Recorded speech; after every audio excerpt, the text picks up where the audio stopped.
Arvo Aller, palju õnne tagasi valimise puhul Riigikogu teiseks aseesimeheks. Millised on esimesed muljed?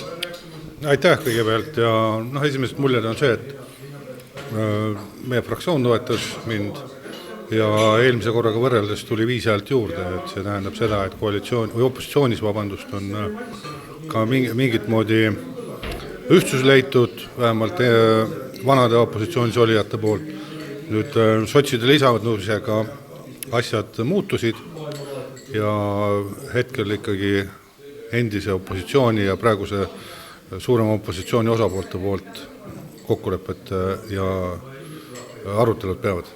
Juhatuse koosseis jätkab samas koosseisus, et teile omavaheline koostöö, milline on olnud nüüd eelmisel aastal? Ma arvan, koostöö on selline töine, ütleme nii, et selliseid suuremaid vaidlusi otseselt ei ole pidanud maha pidama, et meil on tööjaotus olemas, minu saadetud OSCE kiri tekitas natuke sellist arutelu, et kas on vaja varasemalt kooskõlastada või kuidas edasi minna, et selles suhtes ma olen nõus, et me suudame koos teha ja koostöös edasi minna.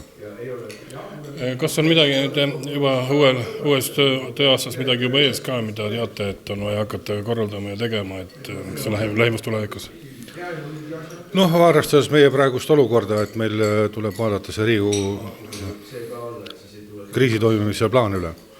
Et on ta siis iga Riigikogu liige teab oma rolli ja oma ülesandeid kriisiolukorras ja iga võib-olla ka ametnik ja töötaja oleks kursis, kuidas käituda kriisiolukorras, ehk seda kokkuvõtvalt on see toimepidevuse plaan, et seda on ka Riigikogu esimees varasemalt öelnud, on ta siis lauaõppuste näol, reaalsete õppuste näol, aga see on nagu selle järgmise aasta põhifookus.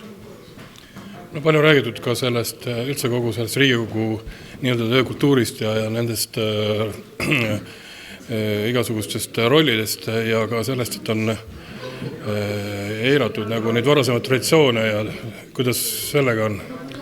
Ütleme ausalt, ega üksi seda vanast head kokkulepet sa ju tagasi ei too, et pigem on see, et püüda hoida kätt pulsil, et asjad hullemaks ei läheks, et ei rikutaks kokkulepitud tavasid varasemast ajast.